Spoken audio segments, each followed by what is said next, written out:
నమస్కారం. టీసాట్ వీక్షకులకి స్వాగతం. తెలంగాణ రాష్ట్ర పబ్లిక్ సర్వీస్ కమిషన్ నిర్వహిస్తున్నటువంటి గ్రూప్ 1 మెయిన్స్‌లో పేపర్ 4 సెక్షన్ 3కి సంబంధించి అభివృద్ధి, పర్యావరణ సమస్యల్లో భాగంగా అనేక అంశాలను గతంలో చర్చించాం.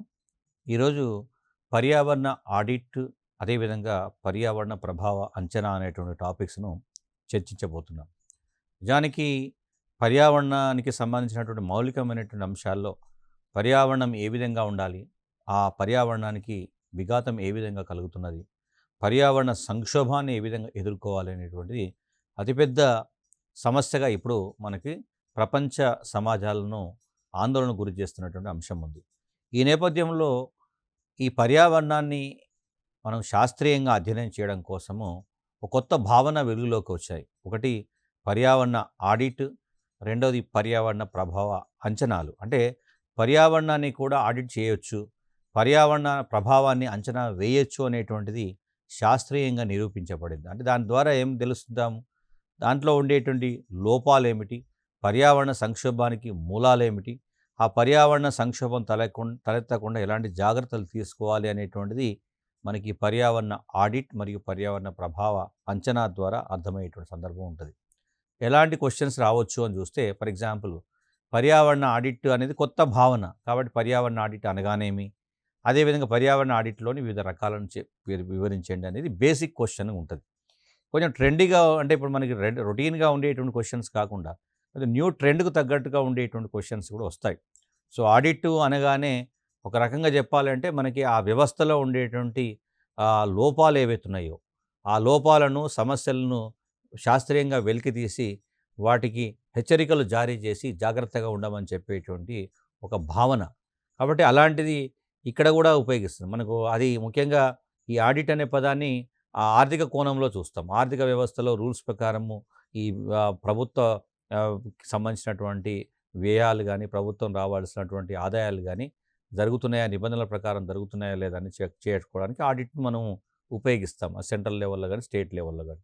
ఇప్పుడు అలాంటి సిచ్యువేషన్ పర్యావరణానికి కూడా ఎట్లా ఉపయోగించవచ్చు అంటే, పర్యావరణంలో కూడా ఉండాల్సినటువంటి స్థాయి ఉందా లేదా, నిబంధనల ప్రకారం పర్యావరణం ఉందా లేదా, సో దాంట్లో మూలాలేమిటి, సమస్యలేమిటి, వాటిని వెలికితీసి ఎలాంటి పరిష్కార మార్గాలను కనుగొనాలి, పర్యావరణానికి సంబంధించినటువంటి మెకానిజం ఎలా ఉండాలి అనేటువంటి దాన్ని మూల్యాంకనం చేసేటువంటి ఒక విధానం. అంటే ఒక సంస్థలో పర్యావరణ నియంత్రణకు సంబంధించినటువంటి మూల్యాంకనాన్నే మనము పర్యావరణ ఆడిట్ అంటాం. ప్రతి పారిశ్రామిక సంస్థ కాలుష్యాన్ని విడుదల చేసేటప్పుడు కొన్ని నిబంధనలు పాటించాల్సి ఉంటుంది. ఆ నిబంధనలు ఏ మేరకు పాటిస్తున్నది అనేటువంటి దాన్ని మనం పర్యావరణ ఆడిట్ ద్వారా అంచనా వేసే ప్రయత్నం చేస్తాం. అంటే ఒక సంస్థ ఒక వస్తువును ఉత్పత్తి చేసేటువంటి క్రమంలో, అదే సమయంలో మార్కెటింగ్ చేసేటువంటి క్రమంలో కూడా పాటించాల్సినట్టు పర్యావరణ నిబంధనలు పాటించారా లేరా, అంటే మనకి ఈ నిబంధనలను పాటిస్తున్నారా లేదా అనేటువంటిది మనం ప్రధానంగా గమనించేటువంటి ప్రయత్నం చేస్తాం. అనగా ఒక సంస్థ వస్తోత్పత్తిలో ఉపయోగించేటువంటి ముడి పదార్థాలు కావచ్చు, లేదా శక్తి ఇన్పుట్స్ అంటాము, ఆ తర్వాత వచ్చేటువంటి ఉత్పత్తులు కావచ్చు, అదే సమయంలో వ్యర్థాలు కూడా కావచ్చు. అంటే మనకి సంస్థ నుంచి ఉద్గారాలు కూడా వస్తాయి. అంటే వాయువులు, విషవాయువులు కూడా వస్తాయి. ఉత్పత్తులు వస్తాయి, వ్యర్థాలు విడుదలవుతాయి, ఉద్గారాలు, గ్రీన్ హౌస్ గాయులు లాంటి వాయువులు కూడా విడుదలవుతాయి. సో వీటి స్థాయిని మనం పర్యావరణ ఆడిట్ ద్వారా అంచనా వేసేటువంటి ప్రయత్నం చేస్తాం. ఇది ఒక రకం ద్రవ్యరాశి సమతుల్య ఉపగమం, అంటే ఒక అప్రోచ్ అని పిలుస్తారు. సో ఇది మనకి చాలా ముఖ్యమైనటువంటి భావన చెప్తున్నాను. సో నిజానికి దీని ద్వారా ఏం తెలుస్తుంది, ప్రయోజనం ఏమిటి అన్నప్పుడు, ఆ పర్యావరణపరమైనటువంటి అసమతుల్యత ఏ స్థాయిలో ఉంది, దాని తీవ్రత ఎట్లా ఉంది అనేది, అదేవిధంగా పర్యావరణ ప్రభావాలు ఎట్లా ఉన్నాయి, ఇంపాక్ట్స్ ఎట్లా ఉన్నాయి, కాలుష్య నియంత్రణ అంటే ఎట్లా ఉంది, అదేవిధంగా సహజ వనరుల సంరక్షణ ఎలా ఉంది, ఉత్పత్తి స్థాయి ఎలా ఉంది, అదేవిధంగా పర్యావరణ ఆరోగ్య స్థితిగతులు ఏ విధంగా ఉన్నాయటువంటి దాన్ని కూడా అంచనా వేసేటువంటి అవకాశం ఉంటుంది. అంటే ఇండైరెక్ట్గా మనము ఇది చాలా ఆధునిక భావన, పర్యావరణాన్ని శాస్త్రీయ పద్ధతిలో మనము అధ్యయనం చేయడానికి ఉపయోగపడేటువంటి భావనగా దీన్ని మనం పేర్కొనేటువంటి అవకాశం ఉంటుంది. కాబట్టి ఇట్లాంటి వాటిని మనకి పర్యావరణానికి సంబంధించి ప్రశ్నలు రావడానికి అవకాశం ఉంటుంది. గతంలో నార్మల్గా ఉండేటువంటి భావనలకి, నూతనంగా వచ్చినటువంటి భావనలకి స్పష్టమైన తేడాను అభ్యర్థులు గమనించాలి. కాబట్టి మనకి దీని మీద అంటే ఇలాంటి ప్రశ్నలు రావడానికి అవకాశం ఉంటుంది. పర్యావరణం మీద ఇలాంటి ప్రశ్నలు రావడానికి అవకాశం ఉంటుంది కాబట్టి గుర్తుపెట్టుకోవాలి. ఈ పర్యావరణ ఆడిట్ ఎన్ని రకాలుగా ఉంటుంది? అది అనేక రకాలుగా ఉంటుంది. సో, వ్యర్థాల ఆడిటు, శక్తి ఆడిటు, ఆరోగ్య భద్రత ఆడిటు, సమ్మతి ఆడిటు, యాజమాన్య ఆడిటు, ఆస్తుల నిర్వహణ ఆడిటు, ఆస్తి బదిలీ ఆడిట్ అని ఇట్లా వేరు వేరు రకాలుగా మనకు కనబడేటువంటి సందర్భం ఉంటుంది. సో, ఈ పర్యావరణ ఆడిట్ అనేది ఒక స్పెషలైజేషన్ ఇది. ఒక ప్రత్యేకీకరణ చెందినటువంటి అంశం. కాబట్టి ఈ అనేక అంశాలను శాస్త్రీయ పద్ధతిలో ఎట్లా అధ్యయనం చేయొచ్చో దీని ద్వారా ఒక్కొక్క అంశాన్ని కనుక మనం పరిశీలిస్తే, ఒక్కొక్క అంశానికి సంబంధించి దాన్ని ఎట్లా అర్థం చేసుకోవాలనేటువంటిది కూడా మనము స్పష్టంగా మనం ఒకసారి గమనించగలిగితే, ఫర్ ఎగ్జాంపుల్ వ్యర్థాల ఆడిట్ అంటే ఇక్కడ మనకి పదంలోనే కొంత అర్థం కనబడుతుంది. అంటే ప్రతి సంస్థ తను ఒక వస్తువును ఉత్పత్తి చేస్తున్నప్పుడు అనివార్యంగానే మనకి తప్పనిసరిగా వ్యర్థాలు కూడా విడుదలవుతాయి.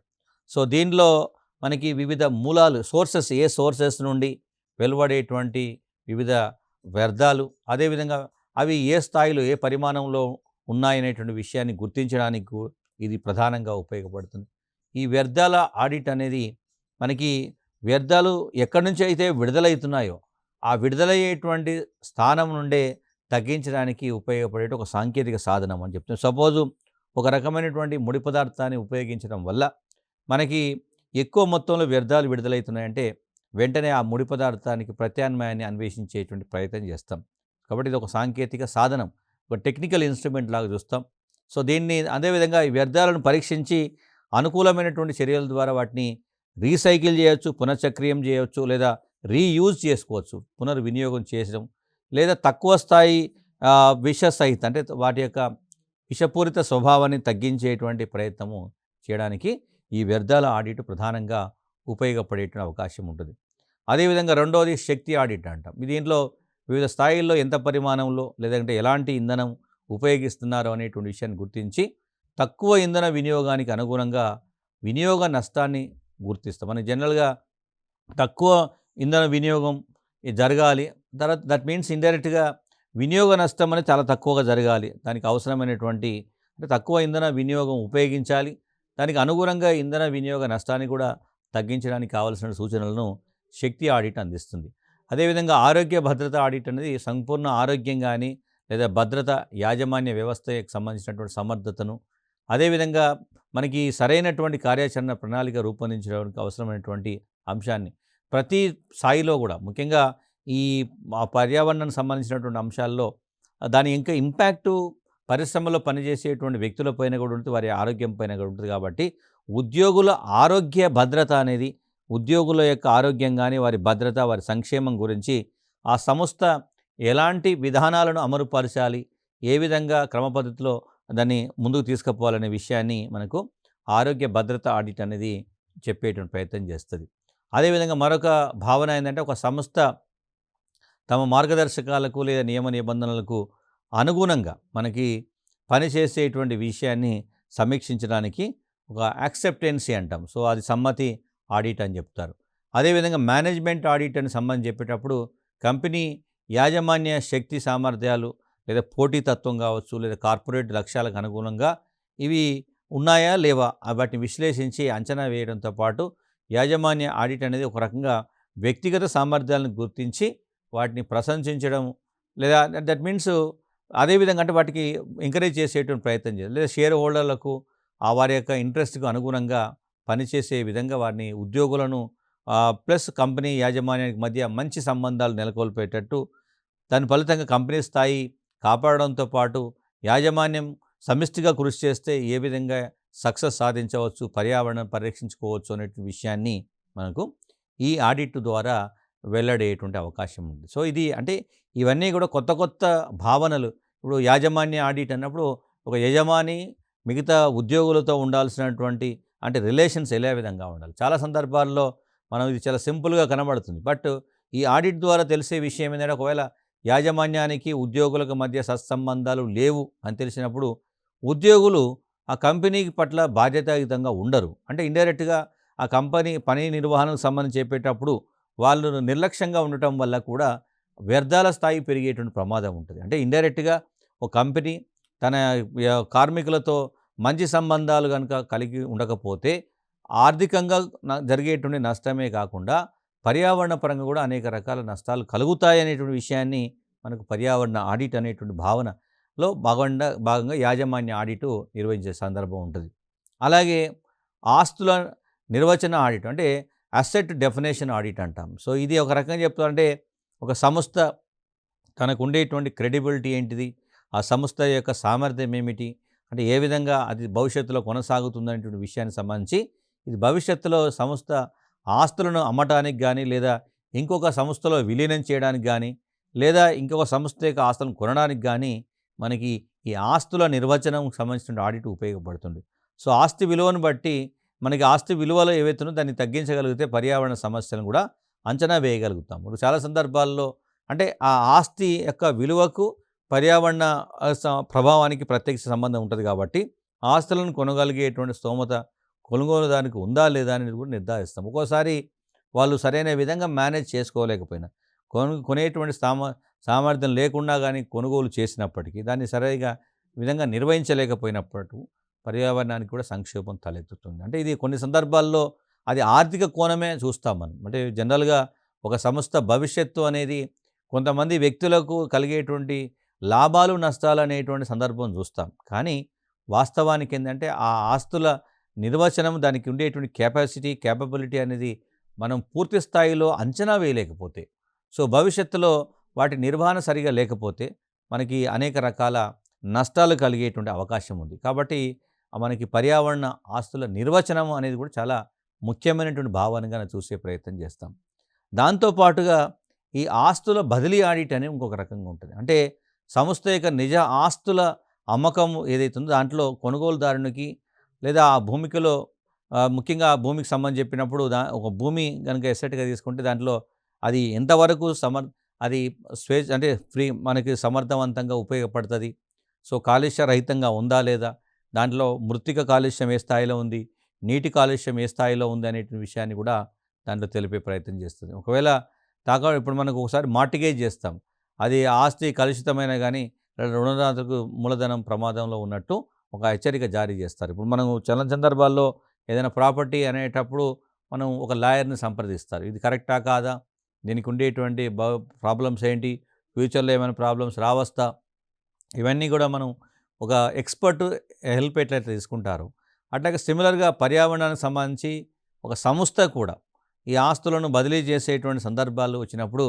సో దాంట్లో దాని పాత్ర ఎట్లా ఉంది. ఒక్కోసారి చాలా సందర్భాల్లో ఎలా జరుగుతాయంటే ఒక ఆస్తిని ఒక ఏ అనేటువంటి వ్యక్తి బి అనేటువంటి వ్యక్తికి అమ్మకం చేసినప్పుడు బదిలీ జరిగే సందర్భం వచ్చినప్పుడు సో వీళ్ళు సరైనటువంటి విధంగా ప్రికాషన్స్ తీసుకోకుండానే సో వీళ్ళకి కనుక అది బదిలీ చేసినప్పుడు దీని ద్వారా పర్యావరణానికి అనేక సంక్షోభం తలెత్తుతుంది.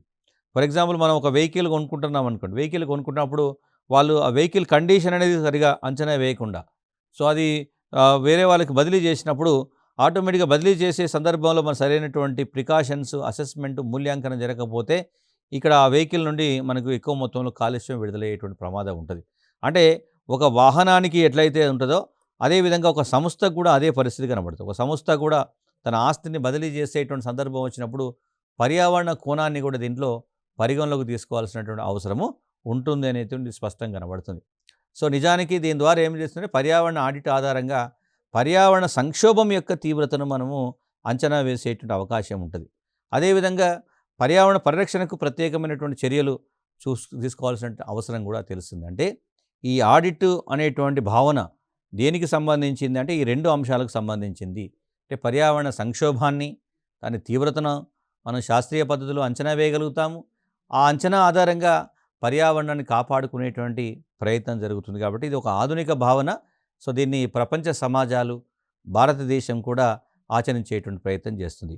ఇక మరొక భావన పర్యావరణ ప్రభావాన్ని ఎట్లా అంచనా వేస్తాం, సో ఈ పర్యావరణ ప్రభావాన్ని అంచనా వేసే వల్ల కలిగేటువంటి ప్రయోజనాలు ఏమిటి అనేటువంటిది ఇంకొక భావన ఉంది. అంటే పర్యావరణ ఆడిట్ ద్వారా అదేవిధంగా పర్యావరణ ప్రభావాన్ని అంచనా వేయడం ద్వారా కలిగేటువంటి ప్రయోజనాలు ఏమిటి అనేటువంటిది కూడా మనకు ప్రధానంగా ఈసారి రావడానికి అవకాశం ఉన్నటువంటి ప్రశ్నగా చూస్తున్నాం. జనరల్గా మనం ఏదైనా ఒక సంస్థను తీసుకుంటే ఒక సంస్థ లేదా ఒక ప్రాజెక్టు అది ఒక కార్యక్రమం ఏదైనా కావచ్చు, సో దానికి ఆటోమేటిక్గా మనం ఏం చేస్తున్నాము అంటే అది సరైనటువంటి విధానాన్ని కనుక అవలంబిస్తే దాని ప్రభావం ఏ విధంగా ఉంది, సరైన విధానాలను కనుక అవలంబించకపోతే, విధానాలు లేకపోతే ప్రభావం ఏ విధంగా ఉంటుంది అనేటువంటిది ప్రతిసారి చర్చ జరుగుతున్నది. అంటే మనము కేంద్ర స్థాయిలో గానీ, రాష్ట్ర స్థాయిలో గానీ అనేక రకాల కార్యక్రమాలను అమలు చేస్తున్నాం. ఈ అమలు చేసేటప్పుడు పర్యావరణం పైన ప్రభావం ఏ విధంగా ఉంటుంది? పర్యావరణం పైన ప్రభావం అనేది చాలా ముఖ్యమైనటువంటి అంశంగా ఉంటుంది.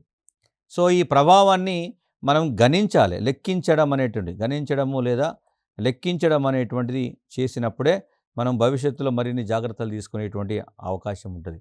సో, దీన్ని అందుకే ఏమంటారంటే ఒక ప్రాజెక్టు, ప్రణాళిక లేదా పథకము లేదా కార్యక్రమం అమలు సందర్భంలో తలెత్తేటువంటి పర్యావరణపరమైనటువంటి ప్రభావాన్ని లెక్కించడాన్ని పర్యావరణ ప్రభావ అంచనా అంటారు.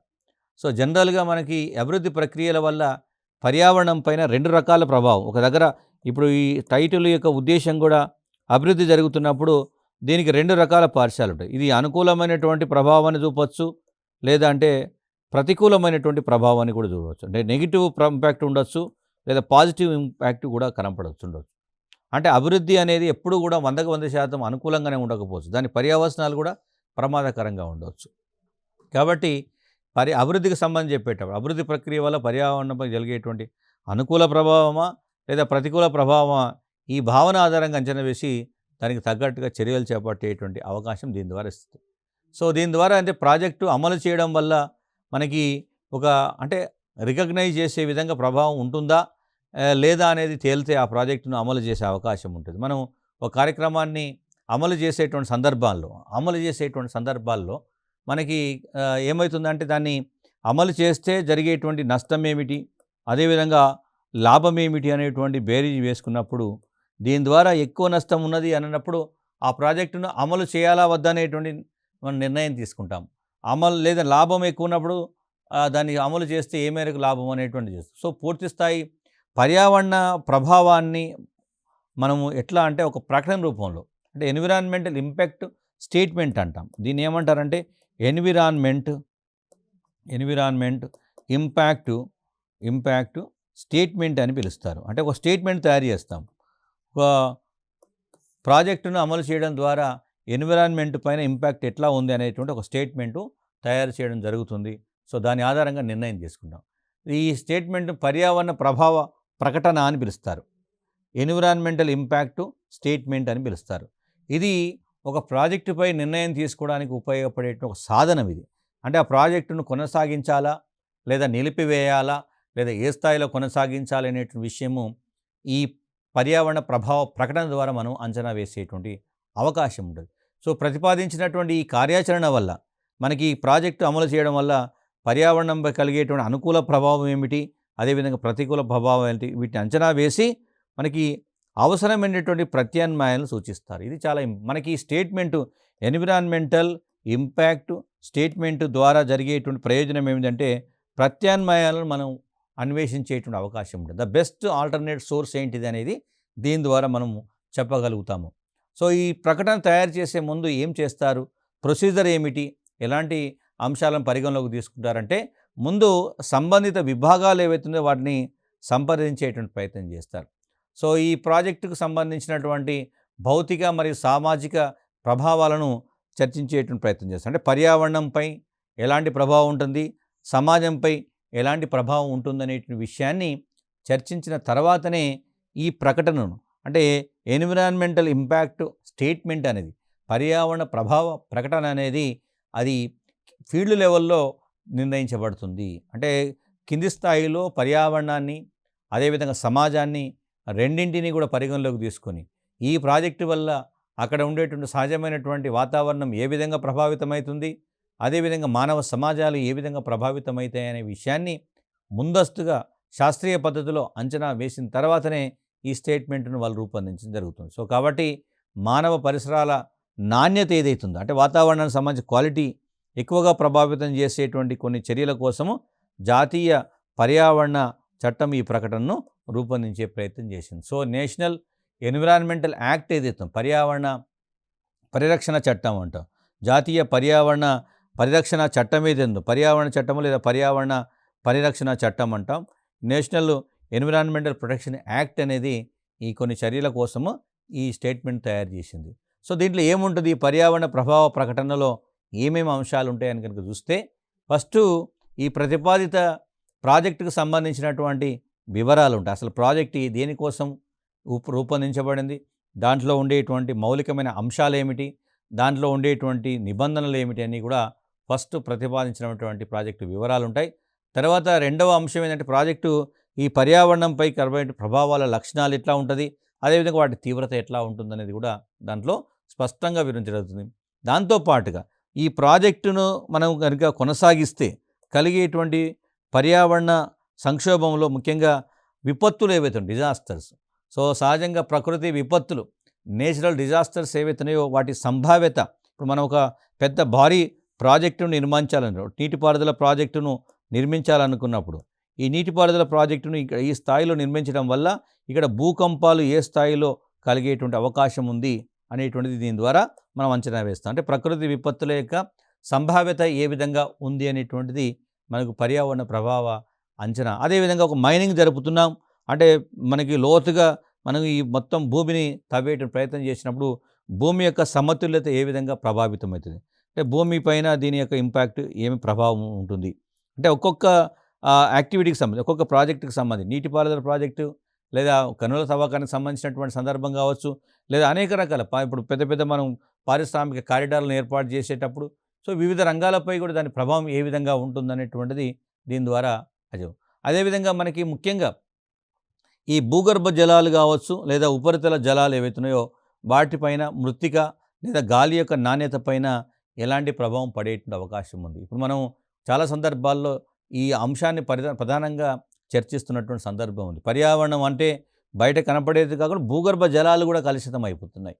సో ఉపరితల జలాలు కలుషితం అవుతున్నాయి, మృత్తిక కాలుష్యం అవుతుంది, అదేవిధంగా వాయు కాలుష్యం పెరుగుతుంది. కాబట్టి దాని ఇంపాక్ట్ ఏంటిది అంటే తర్వాత కలిగేటువంటి వ్యాధులు కావచ్చు, తర్వాత కలిగేటువంటి సంక్షోభాలు కావచ్చు, పర్యావరణ విపత్తులు కావచ్చు, వీటన్నింటిని కూడా మనము ఇప్పుడే ముందస్తుగానే అంచనా వేసి ఒక స్టేట్మెంట్ రూపంలో తయారు చేసేటువంటి ప్రయత్నం చేస్తాం.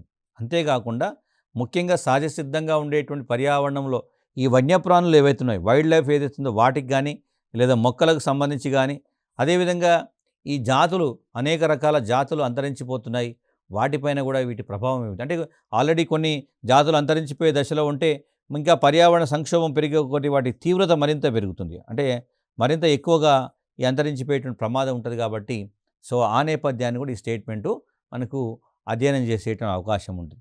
అట్లాగే మనకు ఆయా ప్రాంతాల్లో స్థానికంగా ఉన్నటువంటి ప్రజలు ఎవరైతే ఉన్నారో ఆయా ప్రాంతాల్లో నివసించేటువంటి ప్రజలు వారి సామాజిక వ్యవస్థలపైన ఎట్లాంటి ప్రభావం ఉంటుంది. మనం గ్రామీణ ప్రాంతాల్లో ముఖ్యంగా చాలా సందర్భాల్లో పెద్ద పెద్ద ప్రాజెక్టులు కట్టినప్పుడు స్థానిక ప్రజలు ఏ విధంగా ప్రభావితమవుతున్నారు, సో వాళ్ళు అక్కడి నుంచి నిర్వాసితులుగా మారాల్సిన పరిస్థితి వచ్చినప్పుడు ప్రత్యామ్నాయ మార్గం ఎట్లా ఉంటుంది, వాళ్ళ జీవనోపాధి ఏ విధంగా ఉంటుంది, పర్యావరణంలో మార్పులు వస్తే వాళ్ళ జీవనోపాధిపైన ఎలాంటి ప్రభావం కనబడుతుంది. సో ఇవన్నీ కూడా ఈ పర్యావరణ ప్రభావ నీకు సంబంధించినటువంటి నివేదికలు ఏవైతున్నాయో స్టేట్మెంట్స్ ఏవైతున్నాయో వాటిలో స్పష్టంగా పేర్కొనేటువంటి ప్రయత్నం చేస్తాం.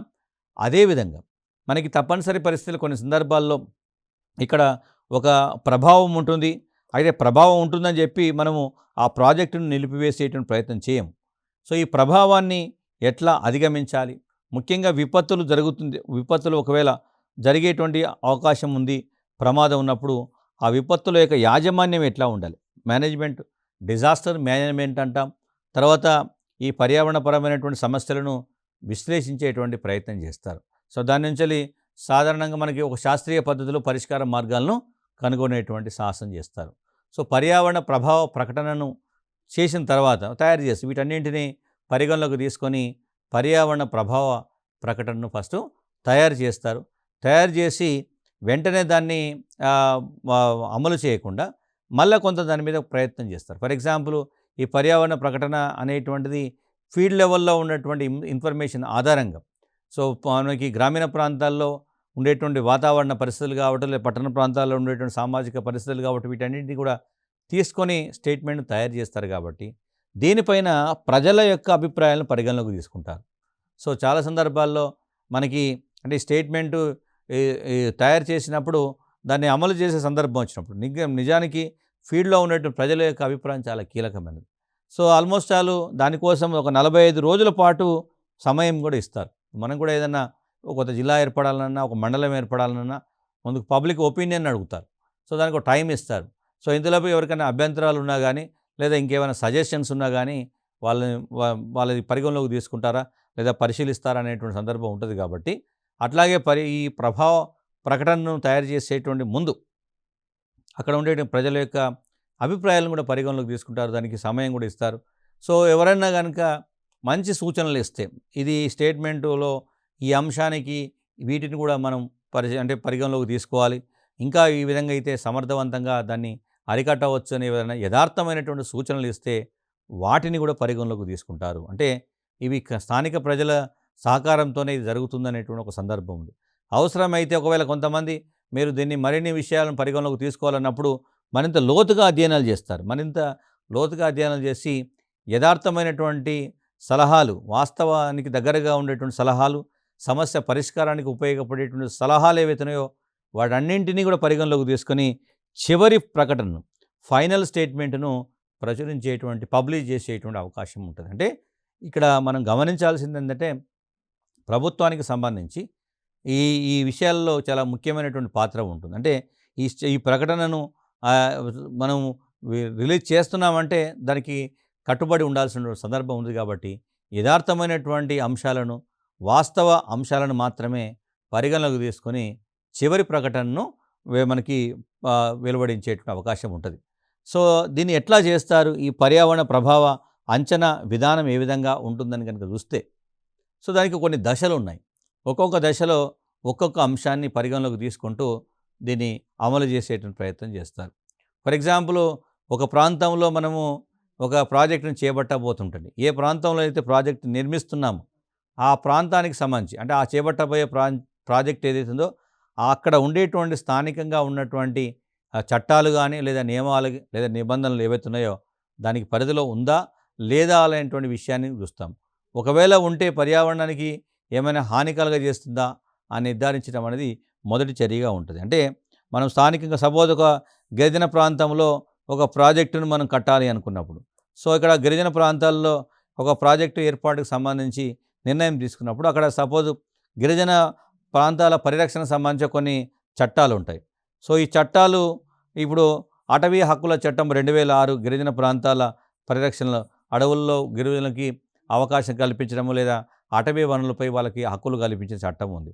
సో మీకు ఇట్లాంటి గిరిజన ప్రాంతాల్లో ఏదైనా ప్రాజెక్టు అమలు చేసే సందర్భం వచ్చినప్పుడు ఫస్ట్ అక్కడ ఉండేటువంటి చట్టాలు ఏమున్నాయి, అదేవిధంగా అక్కడ నిబంధనలు, నియమాలు ఎట్లా ఉన్నాయి అవన్నీ చూసి ఈ ప్రాజెక్టు ఆ నిబంధనలకు అనుగుణంగా ఉందా లేదా, అదేవిధంగా దీనివల్ల పర్యావరణానికి ఏమైనా హాని కలుగుతున్నదా లేదా అనేటువంటిది ఫస్ట్ పరిగణలోకి తీసుకునే సందర్భం ఉంటుంది. తర్వాత ఒకవేళ కనుక ఆ పరిశీలనలు ఈ ప్రాజెక్టు అక్కడ కట్టడం వల్ల పర్యావరణానికి చాలా ప్రమాదం ఉంది అంటే పర్యావరణ పైన ఎలాంటి ప్రభావం ఉంటుంది, దాని తీవ్రత ఏ విధంగా ఉంది అని అంటే, ఒకవేళ ఉంది అని అనుకుంటే వెంటనే పర్యావరణ ప్రభావ ప్రకటనను తయారు చేసేటువంటి ప్రయత్నం చేస్తారు.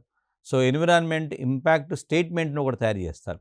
పర్యావరణ ప్రభావ ప్రకటనను తయారు చేసి రూపొందించేటువంటి ప్రయత్నం చేస్తాం. అలాగే మనకి పర్యావరణ ప్రభావ ప్రకటన తయారు చేయడం, దాన్ని ప్రజల ముందు పెట్టి సమీక్షించేటువంటి ప్రయత్నం చేస్తాం. వాళ్ళ ఒపీనియన్ తీసుకున్న తర్వాత మనకి ఒక నిర్ణయం తీసుకుంటాం. ఫైనల్గా మళ్ళీ ఒక ఫైనల్ నిర్ణయం తీసుకుంటాం ప్రజల యొక్క అంతిమంగా వాళ్ళ ఒపీనియన్ తీసుకున్న తర్వాత. సో దాని ద్వారా ఫైనల్గా ఏం చేస్తారు, ఆ ప్రాజెక్టును యథాతథంగా అమలు చేయాలా లేదా కొన్ని సవరణలతో అమలు చేయాలనేది నిర్ణయిస్తాం. లేదు అంటే దీనికి ప్రత్యామ్నాయ ప్రతిపాదనలు ఏమైనా ఉంటే వాటిని అమలు చేయడం, లేదంటే అసలు ప్రాజెక్టునే తిరస్కరించడం. ఈ ప్రాజెక్టు కరెక్ట్ కాదు, దానివల్ల ఎక్కువ నష్టం ఉంది అనేటువంటి సందర్భం చెప్తున్నాం. సో ఈ విధంగా అనేక అంశాలకు సంబంధించి మనం ఒక కేస్ స్టడీ తీసుకుంటే, పర్యావరణ అటవీ మంత్రిత్వ శాఖ 2006లో మనకి పరిశ్రమలు, గనులు మరియు శక్తి రవాణాకు సంబంధించినటువంటి విభాగాల్లో ఒక అభివృద్ధి కార్యక్రమాలకు సంబంధించి ఒక ప్రకటన తయారు చేసింది. ఒక కేస్ స్టడీగా మనం దీన్ని చెప్తాం. సో ఈ ప్రకటన ప్రకారం ప్రాజెక్టుల యొక్క సైజు కానీ, అదేవిధంగా లక్షణాలు ఏవైతే వాటిని బట్టి అది గ్రూప్ ఏ మరియు గ్రూప్ బిగా వాటిని డిసైడ్ చేశారు. గ్రూప్ ఏ పరిధిలోనో మౌలిక నిర్మాణానికి అయ్యేటువంటి ఖర్చు, వాటి షెడ్యూల్స్ అవన్నీ కూడా కనీస పరిమాణం ఎక్కువ ఉందా, నిర్మాణం కేంద్ర స్థాయిలో పర్యావరణ అనుమతి తప్పనిసరిగా తీసుకునే విధంగా గ్రూప్ ఏలో ఉన్నటువంటి వాటిని పెట్టారు. సో ఫర్ ఎగ్జాంపుల్ పెద్ద పెద్ద వాటిని నౌకాశ్రయాలు కావచ్చు, లేదా రవాణా, ఘన వ్యర్థాల నిర్వహణ వంటి మౌలిక సదుపాయాలను గ్రూప్ ఏలో పెట్టారు. అట్లా కాకుండా రాష్ట్ర స్థాయిలో ఉండేటువంటి వాటికి సంబంధించి, అదే జాతీయ స్థాయిలో పెద్ద జాతీయ రహదారులు వీటన్నిటిని కూడా అక్కడనే తీసుకుంటారు. కానీ కింద ఇంకా దానికంటే తక్కువగా ఉన్నటువంటి వాటిని అంటే ఈ గ్రూప్ బిలో పెట్టారు. గ్రూప్ బిలో ఏంటంటే ప్రభావం తక్కువగా ఉంటుంది. గ్రూప్ ఏలో కూడా సో వీటికి రాష్ట్ర ప్రభుత్వం అనుమతి సరిపోయే విధంగా అంటే గ్రూప్ ఏ, గ్రూప్ బి 2 రకాల కార్యక్రమం అంటే మౌలిక సదుపాయాలకు సంబంధించి బ్రాడర్ క్లాసిఫికేషన్ చేసి పెద్ద పెద్ద ప్రాజెక్టులకు సంబంధించో కేంద్ర ప్రభుత్వం యొక్క అనుమతి తప్పనిసరి చేశారు. చిన్న చిన్న వాటికి సంబంధించి రాష్ట్ర స్థాయిలోనే మనకి రాష్ట్ర ప్రభుత్వమే అనుమతి తీసుకునే విధంగా వాటిని రూపొందించేటువంటి ప్రయత్నం చేశారు. సో ఈ వర్గీకరణ అనేది ప్రాజెక్టుకు సంబంధించి ముఖ్యంగా ప్రాజెక్టు రకాన్ని బట్టి వేరువేరుగా ఉంటుంది. సో ఫర్ ఎగ్జాంపుల్ నౌకాశ్రయం మనకు పోర్టు విషయంలో చెప్తే సంవత్సరానికి 5 మెట్రిక్ టన్నుల కంటే సామర్థ్యం అంటే ఎక్కువ సామర్థ్యం చెప్తే వాటిని గ్రూప్ ఏలో, అంతకంటే తక్కువ చూపితే గ్రూప్ బిలో చేర్చేటువంటి ప్రయత్నం చేశారు. సో ఆ విధంగా మనకి ఒక్కొక్క అంశానికి సంబంధించి చూస్తే అంటే వర్గీకరణ అనేటువంటిది కూడా అంటే ఇది ఎంత ఓవరాల్గా మనం ఏం సమ్మరైజ్ చేస్తున్నామంటే ఈ పర్యావరణ ప్రభావ అంచనా ద్వారా మనకి మౌలికంగా అర్థమవుతున్నటువంటి సందర్భం ఏంటంటే మనకి పర్యావరణాన్ని శాస్త్రీయ పద్ధతుల్లో అంచనా వేయాల్సినటువంటి అవసరం ఉంది. అదేవిధంగా పర్యావరణ సంక్షోభాన్ని శాస్త్రీయంగా అధ్యయనం చేయాల్సినటువంటి అవసరం ఉంది అనేటువంటి భావన ఇక్కడ మనకు స్పష్టంగా అర్థమవుతున్నది. సో ఇది మీరు అభ్యర్థులు అర్థం చేసుకోవాల్సినటువంటి సందర్భం ఏంటంటే పర్యావరణాన్ని మనం ఆడిట్ చేయొచ్చు. అదేవిధంగా పర్యావరణం ముఖ్యంగా ఈ పర్యావరణాన్ని పైన జరిగేటువంటి ప్రభావం ఏతుందో అంటే కాలుష్యం వల్ల కానీ ఇతర కారణాల వల్ల పర్యావరణం పైన ఎట్లాంటి ప్రభావం ఉంటుందనేటువంటి దాన్ని శాస్త్రీయ పద్ధతిలో అంచనా వేసి భవిష్యత్తులో ఎలాంటి చర్యలు తీసుకోవాలనేటువంటి విషయాన్ని మనము గుర్తించేటువంటి అవకాశం ఉంది. సో ఈ విధంగా మీరు ఆన్సర్ రాసేటప్పుడు ఫైనల్గా మీరు రాయాల్సిన సందర్భము అంటే ఇట్లాంటి ప్రశ్నలు వచ్చినప్పుడు మనం చెప్పాల్సినటువంటి భావన ఏంటంటే ఈ మధ్య ఆధునిక పద్ధతులు అంటే శాస్త్ర సాంకేతిక పద్ధతులతో పాటుగా ప్రభుత్వము ఈ పర్యావరణ ఆడిటు, పర్యావరణ ప్రభావ ప్రకటనను రూపొందించడం లాంటి ఇవి కొత్త పద్ధతులను అంటే ఇవి వెస్ట్రన్ కంట్రీస్లో పశ్చిమ దేశాల్లో అభివృద్ధి చెందిన దేశాల్లో పర్యావరణ పరిరక్షణకు సంబంధించి ప్రభుత్వాలు చేపడుతున్నటువంటి విధానాలు ఏవైతున్నాయో అలాంటి విధానాలను భారతదేశంలో కూడా అమలు చేసేటువంటి ప్రయత్నం జరుగుతున్నది. కాబట్టి భవిష్యత్తులో ఇలాంటి అనేక విధానాలను కనుక మనం వెలుగులోకి తీసుకురాగలిగితే పర్యావరణ పరిరక్షణ పట్ల ప్రభుత్వం యొక్క బాధ్యత, ప్రజల యొక్క ప్రతిస్పందనలు, ప్రజల యొక్క భాగస్వామ్యం అనేది మనకి మరింత పెరిగేటువంటి అవకాశం ఉంటుంది. కాబట్టి ఇలాంటి విధానాలను కొనసాగించాలనేటువంటి అంశాన్ని ప్రత్యేకంగా చెప్పుతూ దీన్ని ముగించేటువంటి ప్రయత్నం చేయాలి. Thank you.